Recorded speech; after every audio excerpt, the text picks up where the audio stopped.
The phone slips from my grip, clattering against my desk.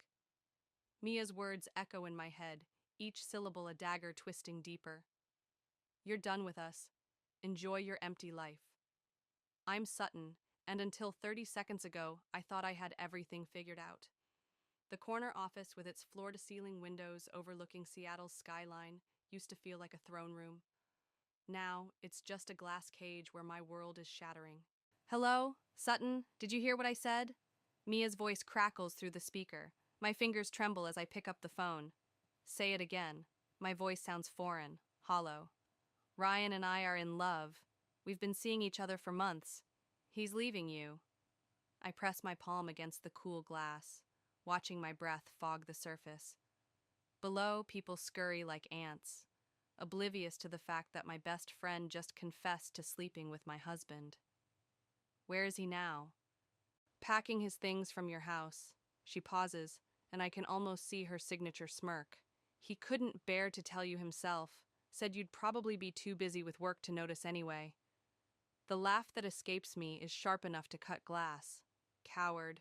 Look, I didn't have to tell you myself. I could have let you figure it out when... When what, Mia? When you posted your first couple selfie on Instagram? How considerate of you. My free hand finds the framed photo on my desk. Ryan and me at our wedding 3 years ago. His arms around my waist, both of us laughing at something Mia had said behind the camera. Mia, my maid of honor. Mia, who'd helped plan every detail of that day. You brought this on yourself, she continues. All those late nights at the office, the missed anniversaries, the constant phone calls during dinner. Ryan needed someone who could actually see him. And you needed someone who could fund your champagne lifestyle? The words taste like acid. Tell me, does Ryan know about the credit card debt you've been hiding? Silence crackles between us. That's what I thought. I set the frame face down. You really should be more careful with your passwords, Mia. You had no right? Like you had no right to fuck my husband? A notification pops up on my computer screen. An email from Ryan. Subject line: I'm sorry. Delete. It wasn't planned, Mia says, her voice softening with fake sympathy. These things just happen sometimes. No, they don't just happen. They're orchestrated, calculated. Like all those times you convinced me to stay late at work, saying you'd keep Ryan company at dinner. My fingers curl into a fist. How long have you been planning this? Sutton, how long? Since the day your company went public. The pretense drops from her voice. You want to know why? Because you stopped being my friend that day. You became this untouchable CEO who thought she was better than everyone else. Ryan saw it too. I close my eyes, remembering the champagne we'd shared that night, how Mia had hugged me and whispered, "You deserve all of this."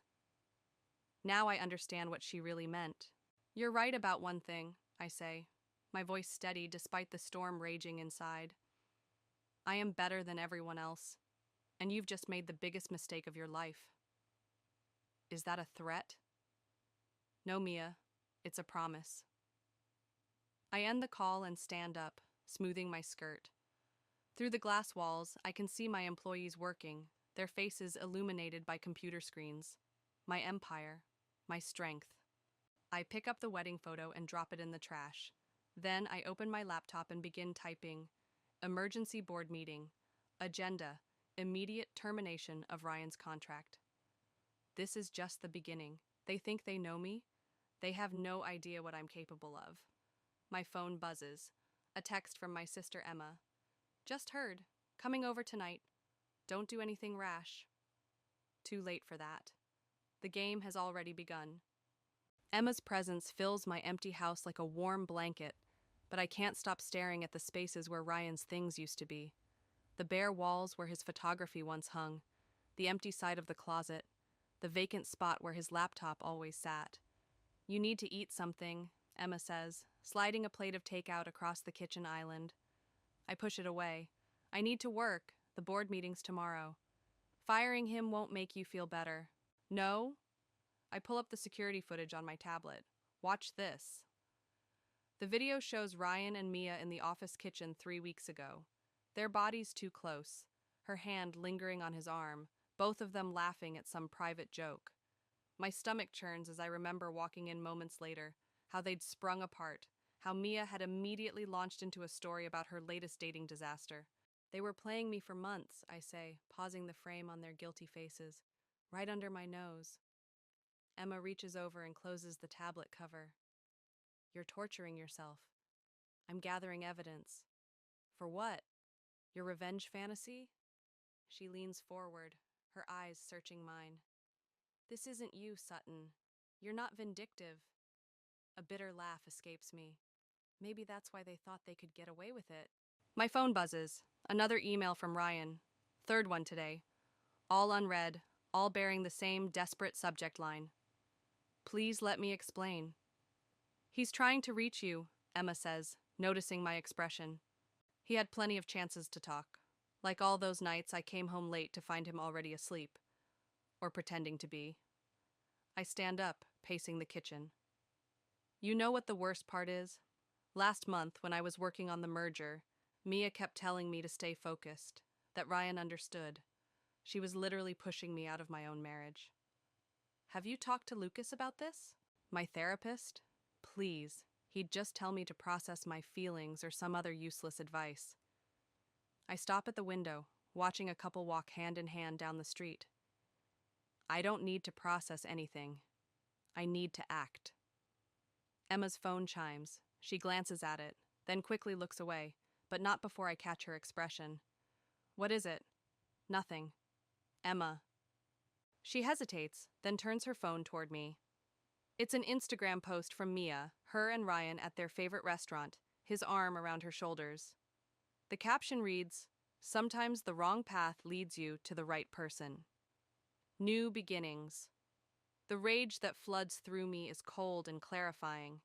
300 people have liked that post. 300 people who know my husband left me for my best friend. Social media isn't real life. No, but reputation is everything in this industry.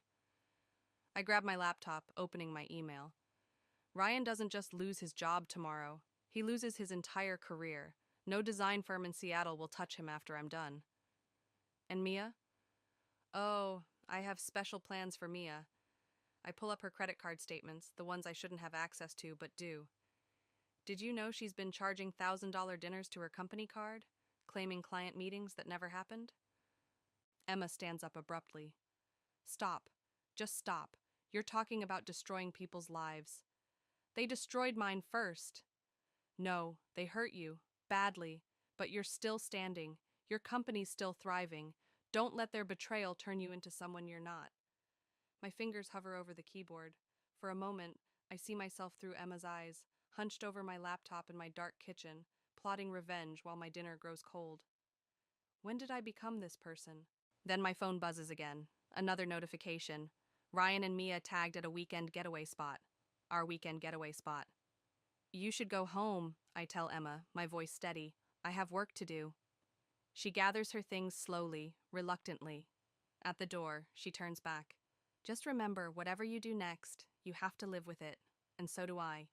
After she leaves, I sit in the silence of my empty house, surrounded by the ghosts of my marriage. On my screen, the evidence of their betrayal glows like a beacon. Emma's right, I'm not vindictive. But maybe it's time I learned to be. I open a new document and start typing. Board meeting agenda, immediate security concerns, and corporate espionage review. By morning, Ryan won't know what hit him. And that's just the beginning. The board meeting ends exactly as planned. Ryan's termination is unanimous, his security access revoked before he even knows what's happening. I watch through my office window as security escorts him out, box of belongings in his arms. He looks up, meets my eyes. I don't look away. My phone lights up with an incoming call from Lucas, third one this week. I silence it, turning instead to my laptop where I've been running data recovery software on Ryan's company devices. That's when I find them, hundreds of deleted messages between him and Mia dating back 8 months. I start reading, each message like swallowing broken glass. S is working late again. Come over? Missing you already. Yesterday was perfect. We need to be careful. She's getting suspicious. Don't worry, I know exactly how to handle her. The timestamps tell their own story. Messages sent during our anniversary dinner when Ryan claimed food poisoning. During the weekend, I was closing the merger. During my father's funeral. A knock at my door. Emma enters without waiting for a response. You couldn't even give him a chance to resign? I keep scrolling through messages. He gave up that chance when he started sleeping with my best friend in my house. The board meeting was overkill. Everyone's talking. Good. I turn the laptop toward her. Read these. Tell me if you still think I'm being harsh. She glances at the screen, then away. I can't. It feels wrong. Wrong? Like planning to leave your wife while she's burying her father? My voice cracks. Look at the date on that message, Emma.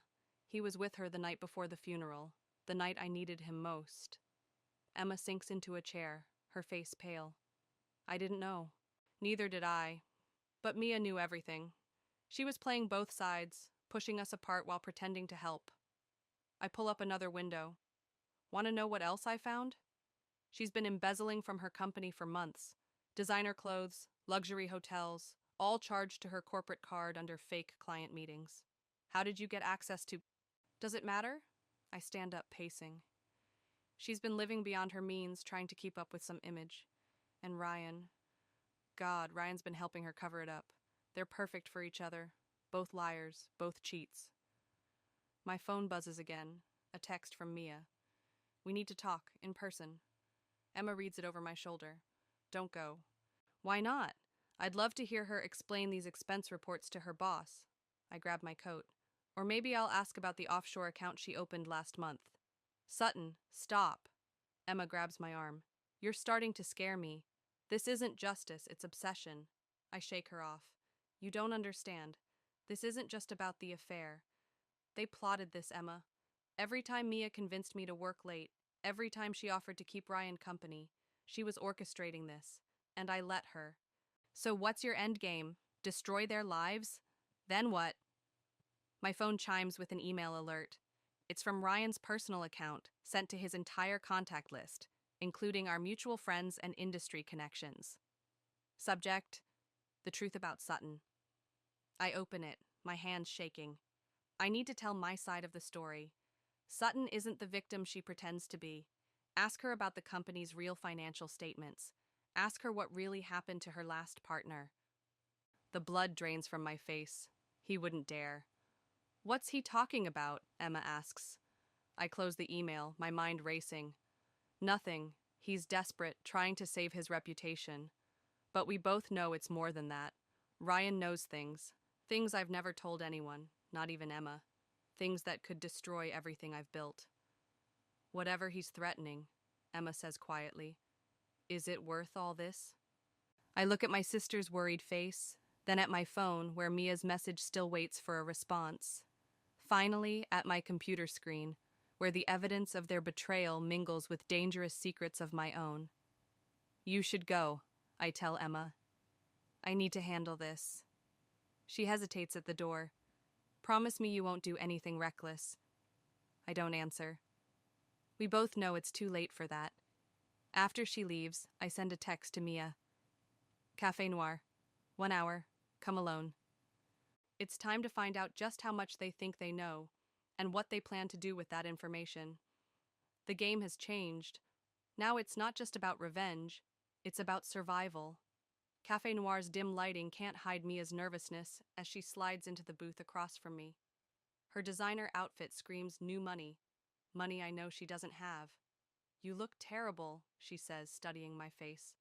Betrayal does that. I push a folder across the table. Interesting expense reports. She doesn't open it. Ryan's email. Is it true?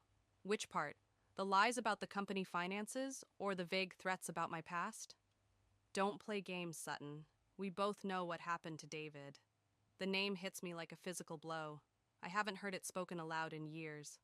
My former business partner, the one who disappeared right before our company went public. Careful, Mia. I keep my voice steady. You're stepping into dangerous territory. Am I? Because Ryan found some interesting documents in the old company files, things that don't add up. My phone vibrates. A text from Emma. Where are you? Call me now. I ignore it. What exactly does Ryan think he knows? Enough to make the board very interested. Mia leans forward. But we can make this all go away. You back off, let Ryan keep his reputation in the industry, and these documents stay buried. A waiter approaches. We both sit back, fake smiles in place. Just water, I tell him. She was leaving. Actually, Mia says, I'll have a champagne. Might as well celebrate my leverage. After he leaves, I open my laptop. Before you get too comfortable, take a look at this. I turn the screen toward her. Her face pales as she recognizes her own bank statements, the transfers to offshore accounts, the falsified client meetings. How did you? The same way Ryan accessed those old files. Amazing what people leave unprotected. I close the laptop. So here's my counteroffer. You and Ryan disappear. No social media, no industry contacts, no attempts to expose anything. Or I send these to your boss, the IRS, and every news outlet in Seattle. Her champagne arrives. She doesn't touch it. You wouldn't. Try me. I stand up. Oh, and Mia?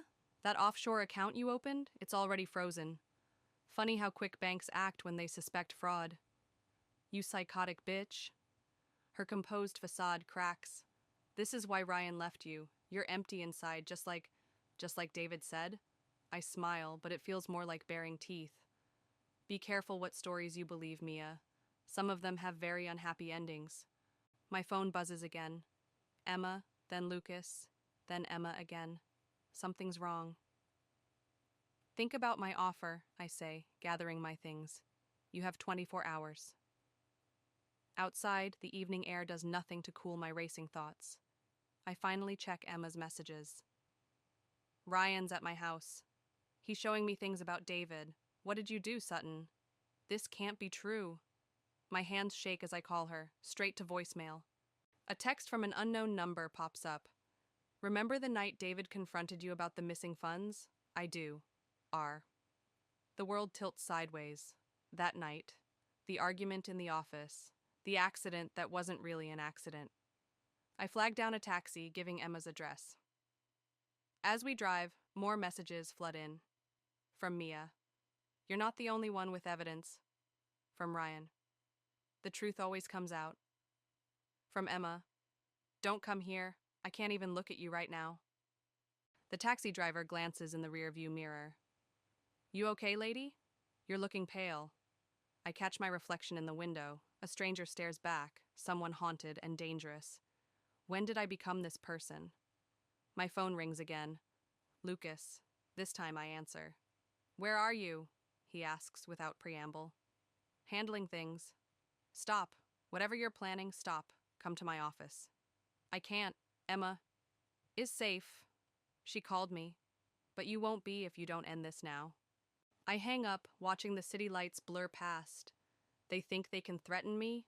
They have no idea what I'm capable of, what I've already done. The taxi pulls up to Emma's house. Through the window I see them, Ryan, Emma, heads bent over documents. My sister looks up, meets my eyes.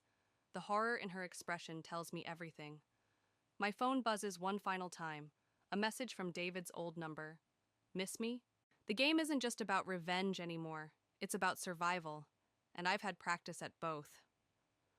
3 days after Emma stopped answering my calls, Mia's carefully constructed world starts crumbling. Her company's internal audit reveals the fraudulent expenses. Her social media accounts mysteriously leak private messages about her affair with Ryan. Her credit cards get declined at her favorite restaurants. I watch it all through the security cameras I've gained access to, through the bank notifications I've intercepted, through the panicked texts she sends Ryan.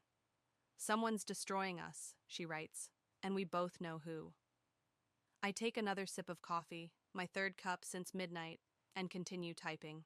One keystroke, and Ryan's design portfolio vanishes from his professional website.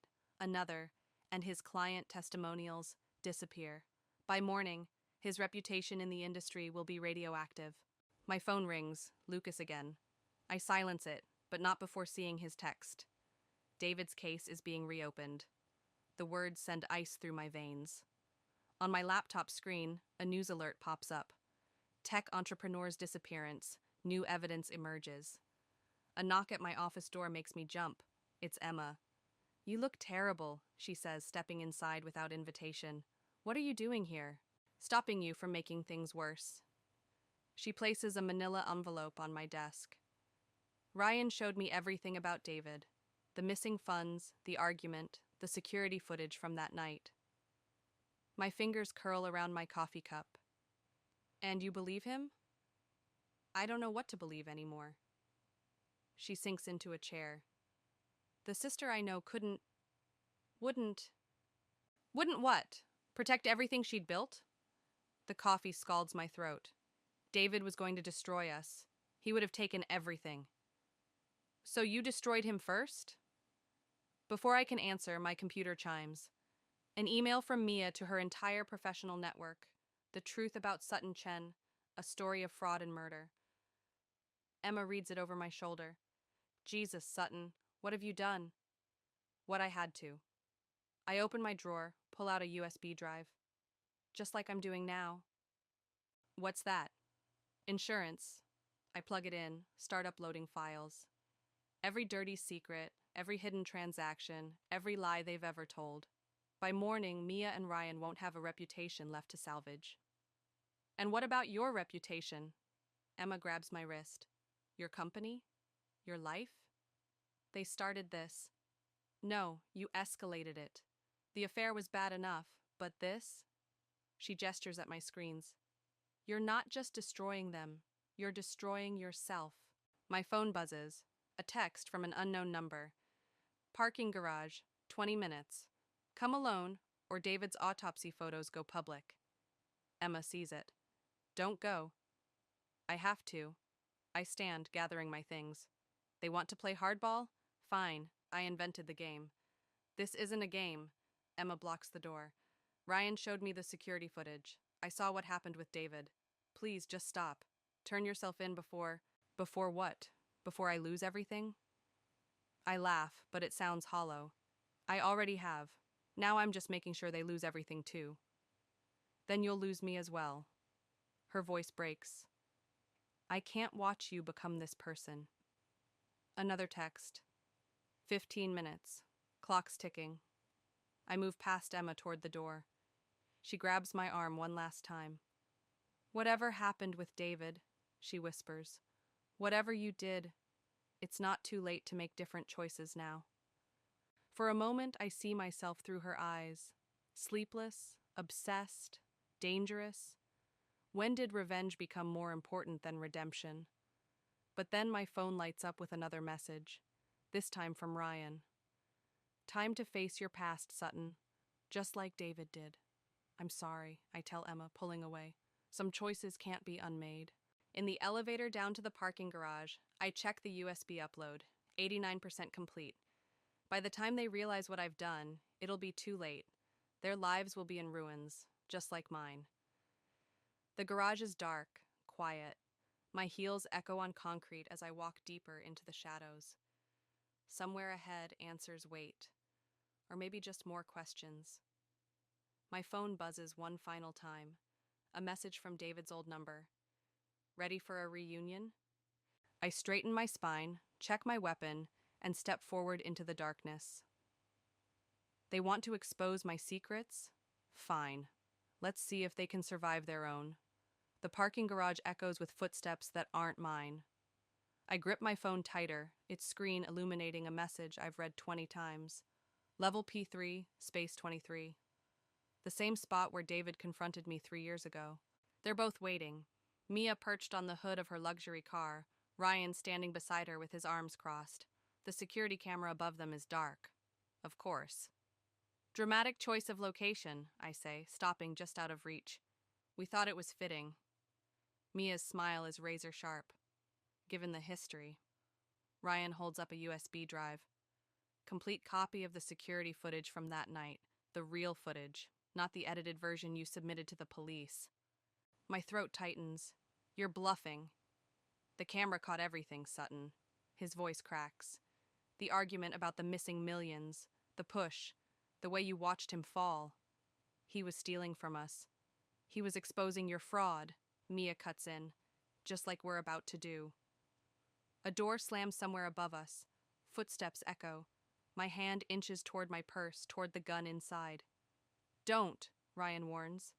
Emma's already at the police station with copies of everything. The betrayal hits like a physical blow. Emma wouldn't. She did, after I showed her the truth. He steps forward. It's over, Sutton. The carefully constructed lie you've been living, it ends tonight. My phone buzzes. A news alert. Breaking, new evidence in tech entrepreneur's death. CEO under investigation. How does it feel?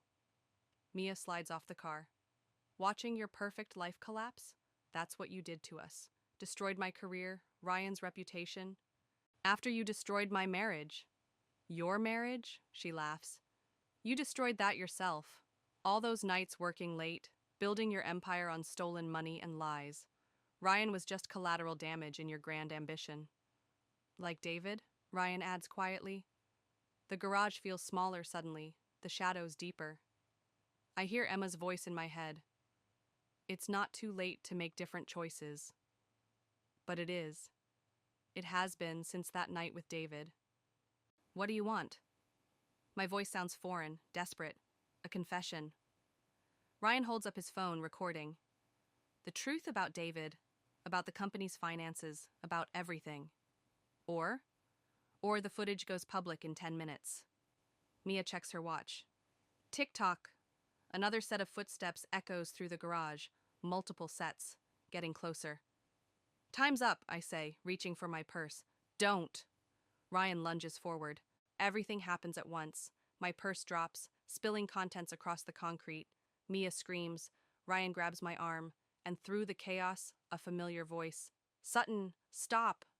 Emma emerges from the shadows, Lucas beside her. Behind them, police officers move into position. You brought the police? Mia backs away. No, Emma says. I brought help, because this needs to end before someone else gets hurt. Lucas steps forward, hands raised. Sutton, listen to me. Whatever happened with David. Shut up!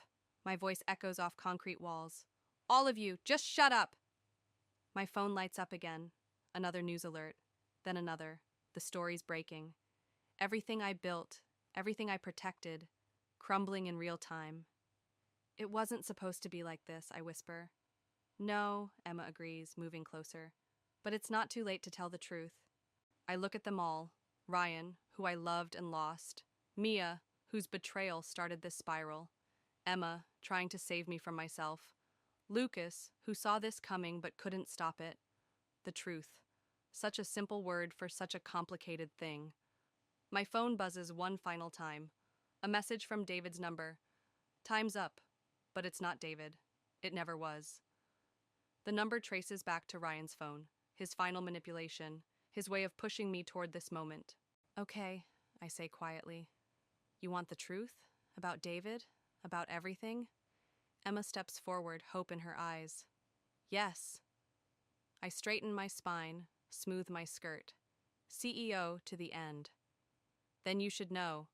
A gunshot echoes through the garage, and everything goes dark. The fluorescent lights of the hospital room buzz like angry wasps. My shoulder throbs where the bullet grazed me, but it's nothing compared to the pain of seeing David sitting in the chair beside my bed. You're supposed to be dead, I whisper. He looks older, thinner, but unmistakably alive. Disappointed? Before I can respond, Emma appears in the doorway, followed by Lucas. Their faces are masks of concern and something else. Resignation.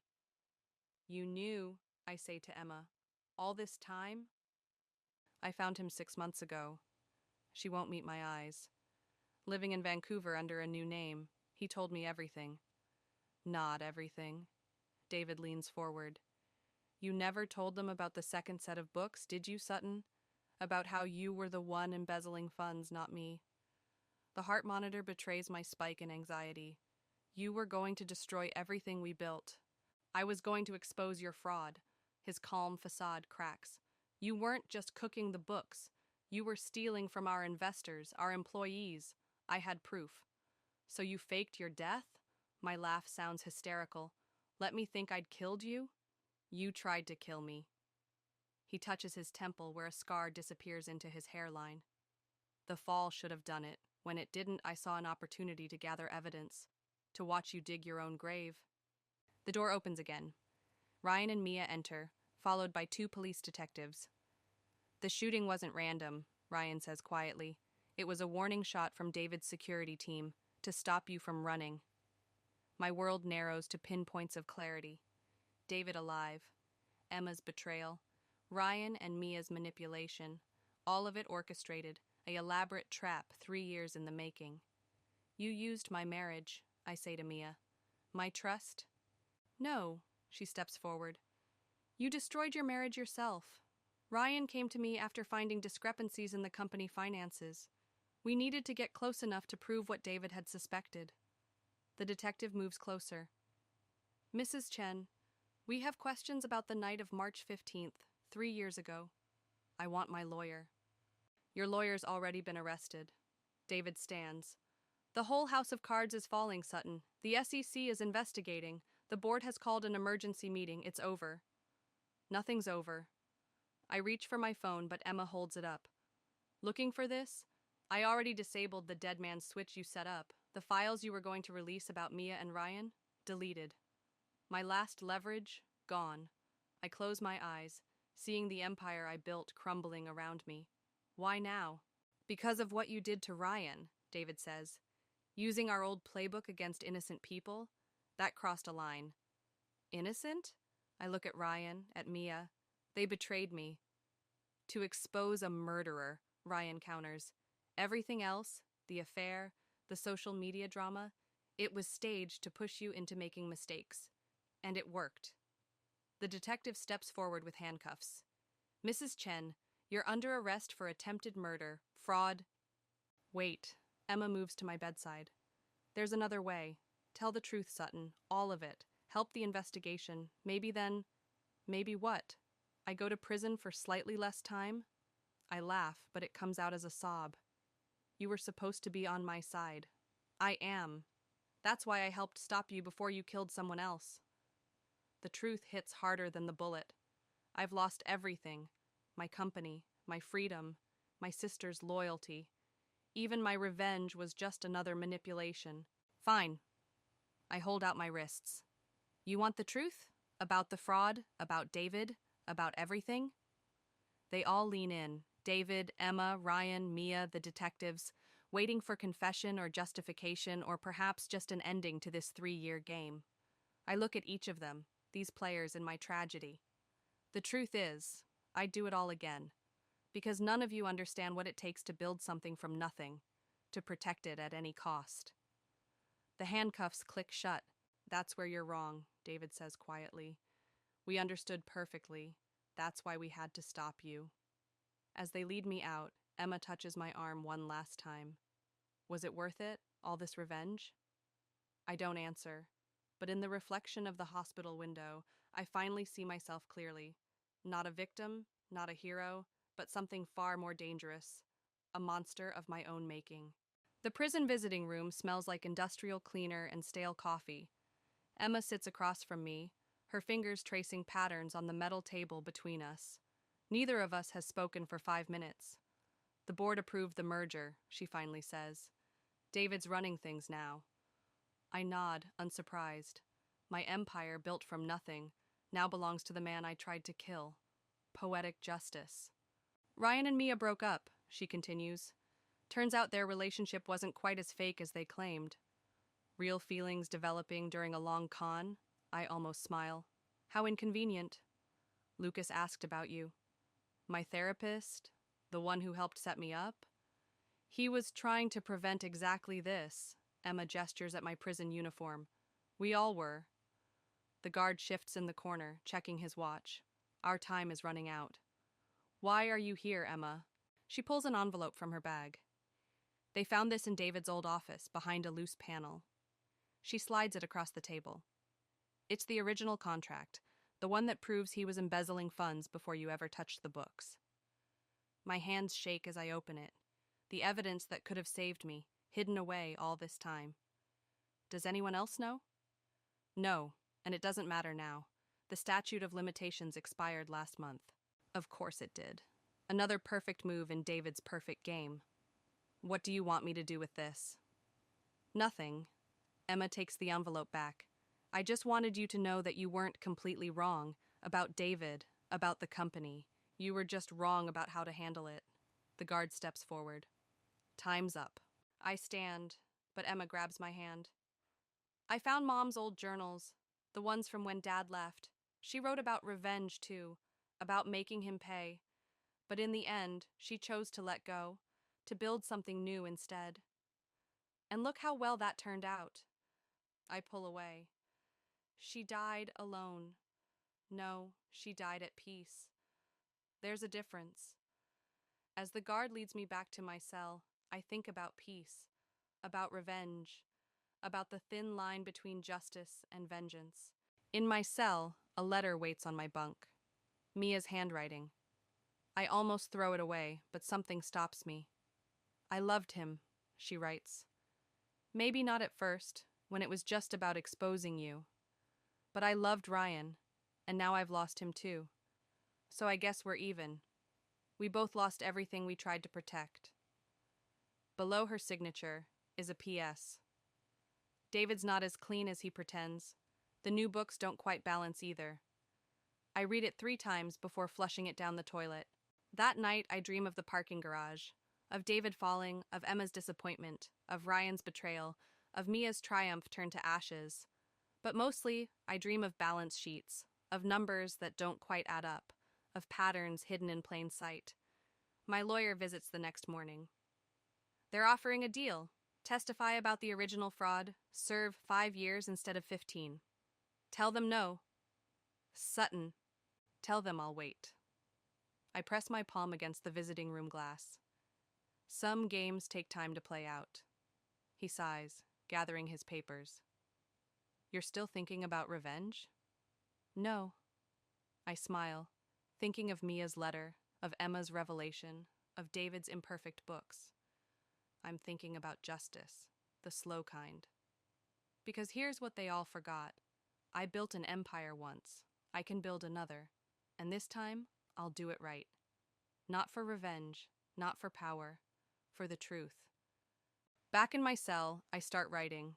Not a confession, not an apology, but a map, a plan, a future. Because Emma was wrong about one thing. Mom didn't die at peace. She died with a secret smile and a hidden account in the Caymans that Dad never found. Some legacies aren't about revenge, they're about patience. And I've got nothing but time. The guard calls lights out. In the darkness, I trace numbers on my wall, building invisible empires, waiting for David's perfect game to show its flaws. After all, the best revenge isn't served cold, it's served balanced, to the penny.